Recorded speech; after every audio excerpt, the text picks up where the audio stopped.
Olá pessoal, como estão? Espero que estejam todos bem.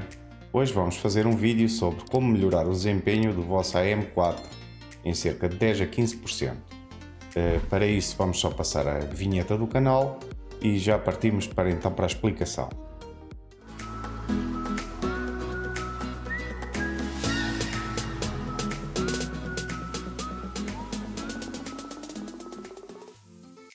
Antes de procedermos a qualquer alteração nas configurações do nosso sistema, vamos em primeiro lugar avaliar o estado atual do sistema. No meu caso, eu tenho um Ryzen 5700X, estou a utilizar uma placa-mãe da ASUS, uma ROG Strix, uma B550F.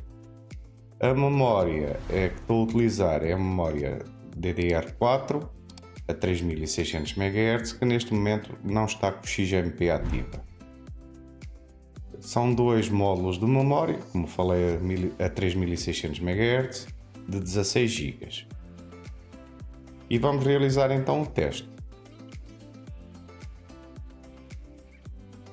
Ora bem, o meu sistema, estando em padrão, dá aproximadamente 5700 pontos no multithread, e no single thread aproximadamente 624 pontos. Para fazermos uma avaliação melhor do nosso sistema, convém fazermos o benchmark com o Cinebench, tanto numa volta só, ou seja, num único teste, como em um teste de ciclos pelo menos de 10 minutos. Eu, no meu caso, ele já deu 12.594 pontos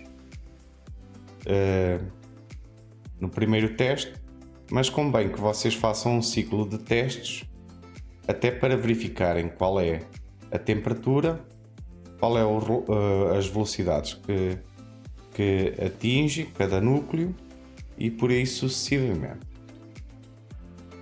Feito estes testes iniciais e avaliando as temperaturas máximas que o nosso sistema atinge, passaremos então à segunda fase, que será a alteração então da BIOS, da placa-mãe, para ativarmos então as configurações e de forma a termos um aumento de desempenho dos 10 a 15%.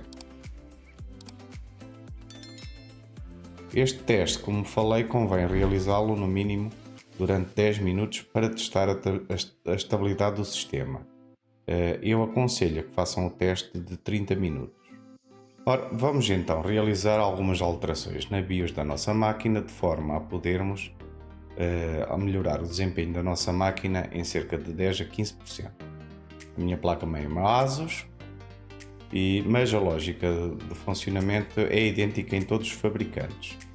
Vamos ao AI Trigger, vamos ativar em primeiro lugar o DOCP, ou seja, que é para termos o máximo desempenho da memória. Feito isso, vamos ativar o PBO, ou seja, o Precision Booster Overdrive. No Precision Booster Overdrive vamos ativar em primeiro lugar o Fmax Enhancer, vamos ativar, pôr em modo manual, ou seja, Enable, o Precision Booster Overdrive. No Scalar não vamos mexer aqui no Curve Optimizer e vamos pôr o valor negativo de menos 20 mV. Isto serve para diminuir o consumo do nosso processador. Depois, aqui em baixo no Max CPU Boost Clock, eu no meu caso coloquei 200, mas aconselho a comecem por 100.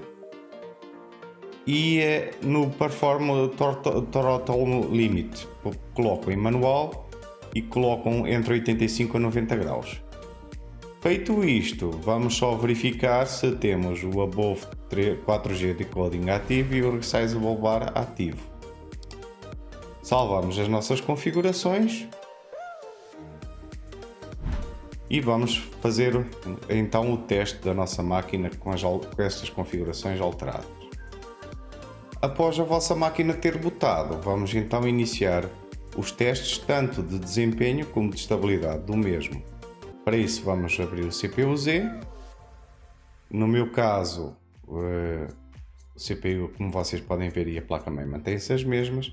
A memória, o on-core frequency já aumentou para 1800 MHz vezes 2, são os 3600. A memória são dois pentes de 16 GB a 3600 e vamos realizar o benchmark. No multithread, ele neste momento, a minha máquina bate 6200 pontos. E no single thread, o meu computador manteve-se mais ou menos na mesma pontuação. Houve um aumento significativo no multithread, mas no single thread manteve-se o mesmo. Ao realizarem estes testes, convém acompanharem também a temperatura, não é? E os valores de relógio de clock da vossa máquina. Como podem ver, no meu caso, todos os núcleos bateram 4850 MHz, contra os 4600 que batiam um núcleo só. Verifiquem também que a memória está nos 1800 vezes 2, não é? Os timings podiam ser ajustados. Em relação à temperatura, as temperaturas foi de 75 graus com este teste e o consumo foi de 117 watts aproximadamente no consumo, ou seja, passou de 77 watts para 117.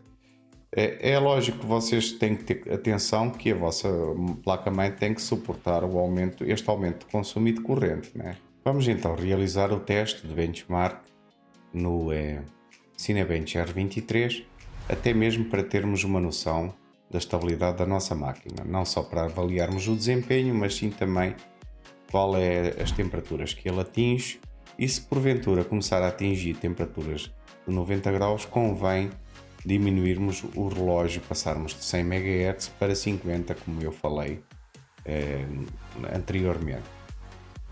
Eu, no meu caso, o desempenho da minha máquina aumentou em cerca de 1200 pontos no Cinebench, ou seja, passou para 13.779 pontos contra 12.594, ou seja, são aproximadamente 1200 pontos de diferença.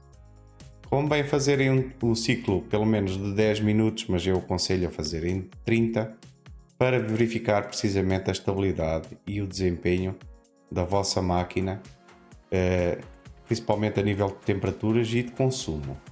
Se vocês repararem, o consumo da minha máquina mantém-se aproximadamente nos 120, 117, 122 watts aproximadamente. Feito isto e estando tudo ok, depois é de esperar que haja um aumento então de 10 a 15% no desempenho da vossa máquina, tá? Eu aconselho, como vos falei, a fazerem pelo menos o ciclo de 10 minutos, mas o ideal será 30 para avaliarem precisamente as temperaturas máximas que atinge. Eu, no meu caso, foi de aproximadamente 80 graus. E os ciclos de relógio, se vocês repararem, eles mantêm-se mais ou menos constantes nos 4.850 MHz em quase todos os núcleos. Se vocês repararem nisso, vão verificar que quase todos os núcleos estão funcionando na velocidade máxima. Vamos então às conclusões finais em relação às alterações que nós fizemos na BIOS da nossa placa-mãe. A maior parte das placas-mães, a configuração e as alterações vão ser idênticas, apesar da minha ser uma ASUS, mas o mesmo se aplica a uma placa-mãe da Gigabyte, a uma placa-mãe da ASRock e por aí sucessivamente. O que é que nós fizemos inicialmente? Ativamos DOCP para podermos extrair o máximo de velocidade das nossas memórias. No meu caso, passou para 3600 MHz. Poderiam ser ajustados também os timings das memórias, mas eu decidi a não fazer isso para não tornar este vídeo mais complexo. Ou seja, eu acho que se as pessoas fizerem estas alterações, que são alterações relativamente simples, podem extrair um bom desempenho da vossa máquina sem muita dor de cabeça. Em seguida fizemos a alteração do Precision Boost Overdrive, ativamos ele, em que realizamos alterações no V-Core dos núcleos do processador, ou seja, na voltagem, que retiramos, no meu caso, 20 mV, e procedemos ao aumento do clock dos processadores de 200 MHz. Eu aconselho a procederem a uma alteração de 100 MHz inicialmente e verem se a vossa máquina se mantém estável com esses 100 MHz. E aí sucessivamente fazerem aumentos incrementais de 50 até acharem um ponto em que a vossa máquina se mantém estável e a funcionar perfeitamente. Se por algum motivo a vossa máquina se começar a desligar à toa, sem motivo aparente, reduzam então a velocidade de relógio, retirando incrementos de 50 MHz. Depois fizemos a ativação do thermal throttling, ou seja, eu no meu caso a partir dos 90 graus, que é uma temperatura tranquila para um AM4, a partir de 90 graus, se porventura o processador exceder os 90 graus, ele inicia o thermal throttling. Eu aconselho a colocar em 85, como no meu caso vocês viram, a minha máquina atingiu temperaturas máximas de 80 graus, nunca passando disso.